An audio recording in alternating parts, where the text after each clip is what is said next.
Prolonged exposure to stress in a narcissistic relationship leaves many people debilitated with multiple health conditions, one of which is chronic skin issues. Many survivors struggle with conditions like psoriasis, urticaria, eczema, fever blisters, skin rashes, inflammation, and so on. You know, the list is never ending. In fact, there is a direct connection between the trauma you experience in such a tumultuous relationship and how your skin reacts to all of that. Hi, I am Danish, a narcissistic abuse recovery professional. In today's episode, we are going to explore and understand how many survivors develop multiple chronic skin-related issues because of narcissistic abuse trauma and how to heal the same. If that sounds interesting enough, please make sure to subscribe if you haven't already, because your subscription helps spread awareness about narcissistic abuse. Also, try to stay until the end because I'm going to share my personal story with eczema and urticaria, most importantly, how I reversed both of them. Your body doesn't only keep the score of the trauma it has experienced, it also tells us a story of the horrors it has witnessed and been through.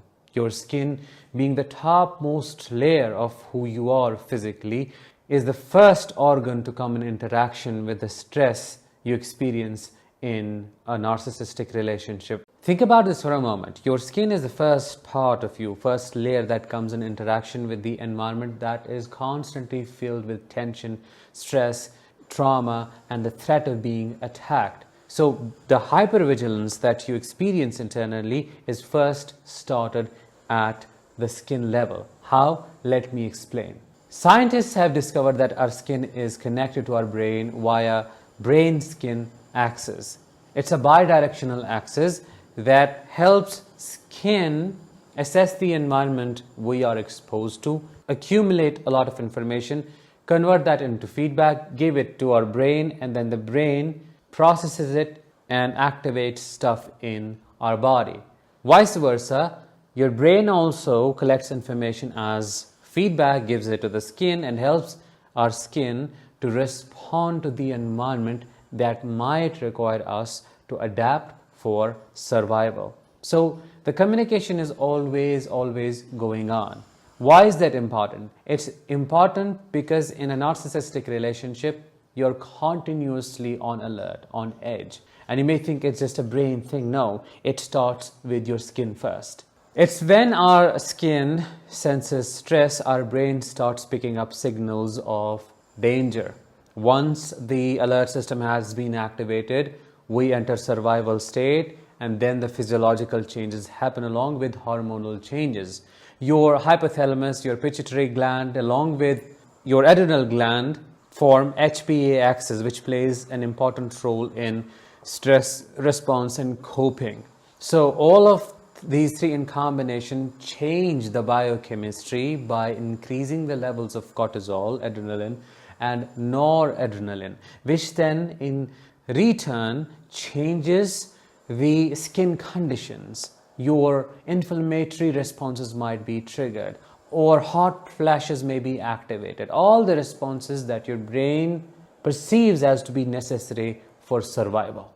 It's extremely fascinating to understand that our mind and body are deeply connected. It's one. We may like to think that we are here, but no, we are all over the body that we live in. So your skin, as outer, as external as it might seem, is an extension of your brain in a way. As human beings, we are evolved to occasionally and temporarily activate these survival responses and then quickly come out of those. The dominant response is supposed to be the rest and digest state. But in a narcissistic relationship, that doesn't happen, which takes a toll on your body.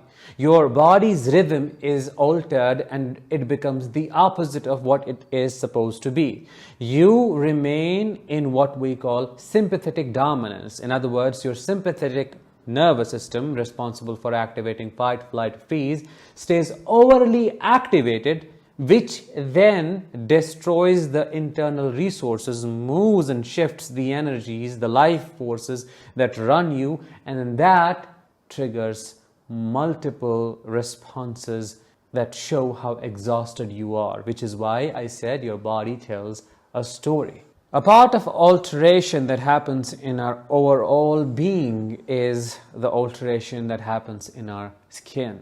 The microbiome, we call that skin biome. There is gut biome, we'll talk about that in a moment, but our microbiome on the skin changes, which also makes our skin weaker.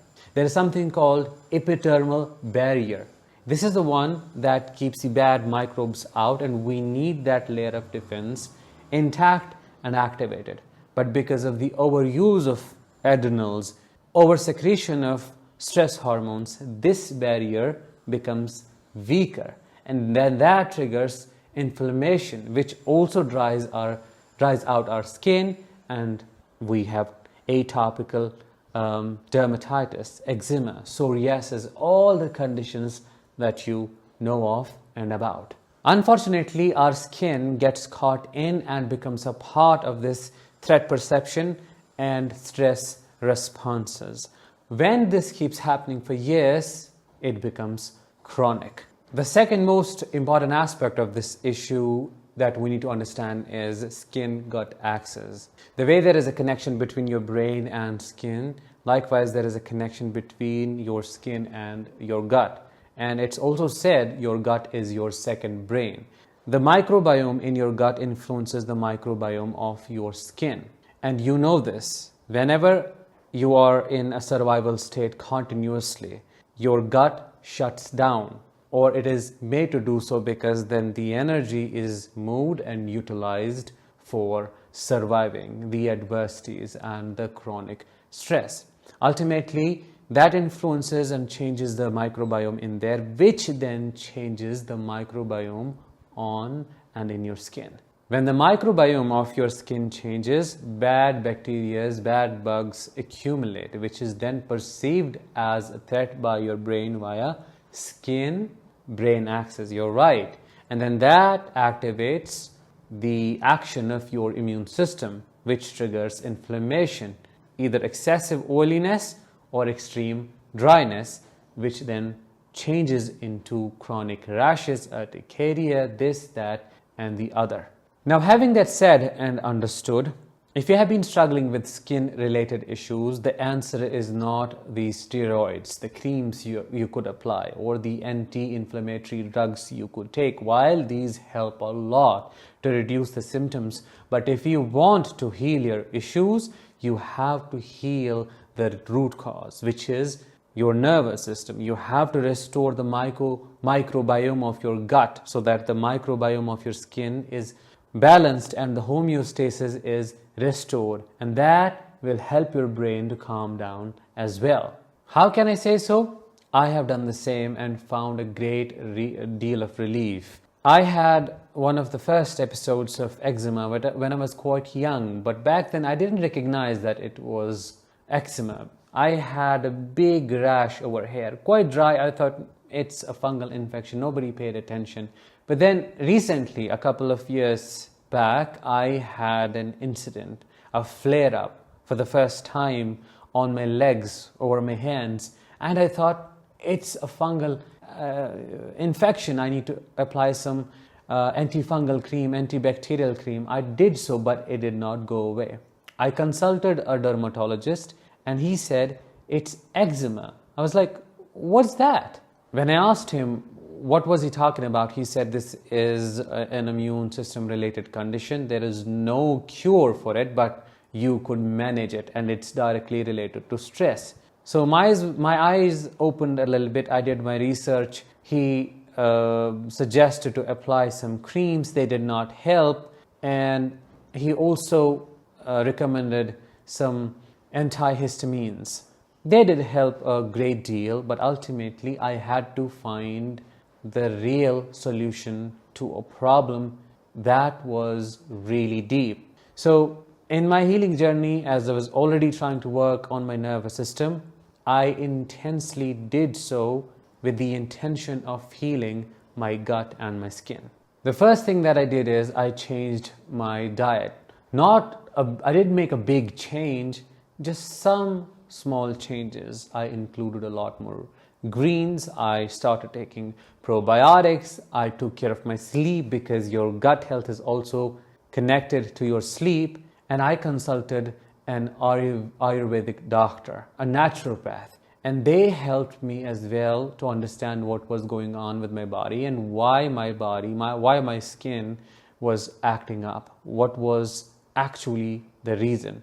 I started regulating. I created a routine around my nervous system, and I did whatever I had to, which is why I always suggest that you need to work on your nervous system. You need to work on your stabilization if you want your health to get better. After that intense flare-up, I never had one. Miraculously, things changed at a deep level. And I also think it was my body trying to express all the stress accumulated over years in one go, and it was quite intense. Taking a lot of supplements also helped me. I have created a separate episode on supplements that can help you heal from the impact of narcissistic abuse. If you want to watch it, click the I button above or the link in description. Along with supplements, Aveeno eczema therapy itch relief balm is what was a gift from God to me. I just randomly bumped into this, found it on Amazon, and I was like, why not? Let's try it, because I was trying so many medications, so I thought, let's give it a try. And you won't believe, just a little bit of application on the eczema spot, wherever the rash is, it goes away. I'm not promoting this product. I'm not affiliated with them. It's just something that I have personally used for months, and I find it so relieving. To me, it's a gift. Nowadays, I don't use it much, but this is something that has helped me a lot. Chronic urticaria is still something that I am dealing with, and this might get me in trouble, but I have to speak the truth. COVID vaccination, especially after second dose of it, things got worse for me. I started having spells, and that too really scary spells and flare-ups of hives all over my neck, my face, my hand. Things got so bad that I had to start taking 2 tablets of cetirizine a day, 20 milligrams. And that made it worse because I was all drowsy, not able to focus. It controlled the itching, but just only for 24 hours. With God's grace and with all the healing work that I have been doing, I don't know what has changed, but now I only take 1 tablet, 10 mg, every 3 days. Do you see the difference? And it's a lot better than how it used to be. I wouldn't say all of it was caused by vaccination. I already had it. I just didn't know what it was. It got worse after vaccination. Among all the things that I have done for myself to heal my body, the health issues that I have been struggling for years, nervous system stabilization is the primary one. And what comes before that is a change of environment. I removed myself from all the toxic environments that I was a part of. Yes, I lost a lot of things, but it was worth it at the end of it. Just understand, if you're afraid of losing money, inheritance, this, that, and the other, and you're just keeping yourself in that toxicity, you're losing your biggest wealth. And you know what that is? Yes, it's your health. So to conclude all of this, your skin issues are an outcry of the internal turmoil that you have been struggling with. Your brain has chronically activated your survival systems for right reasons, and what you see on your skin is exactly what has happened at a psychological level. To heal it, you have to heal your gut, you have to heal your nervous system, you have to heal your brain, and as a byproduct of that collective healing, you will experience your skin healing quite naturally. Now you must also understand that eczema, psoriasis, and all the different skin conditions are also caused by other causes. Narcissistic abuse stress is just one of those. With that, let's bring this episode to an end. I hope you found it insightful. If you did, let me know in the comments. Also share this episode with others. I'll talk with you in the next one. Until then, let the healing begin and continue.